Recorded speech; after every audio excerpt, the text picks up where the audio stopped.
Hello, everyone. Welcome back to Wisdom Wednesday. Today's wisdom will be taken from Proverbs chapter 10, verse 8, and it says, "The wise in heart accepts commands, but a chattering fool comes to ruin." Now, this verse contrasts the outcomes of wisdom and foolishness.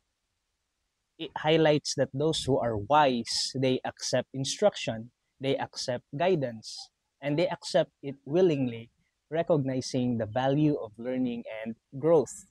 In contrast, the fool or the foolish disregards advice. They prefer talking incessantly without thinking or heeding the consequences. And ultimately, it would lead to their own ruin.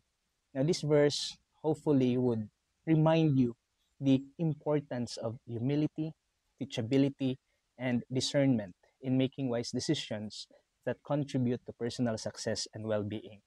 So, if someone will come to you and give you advice, not just good advice, but godly advices, as a wise person, you know what to do.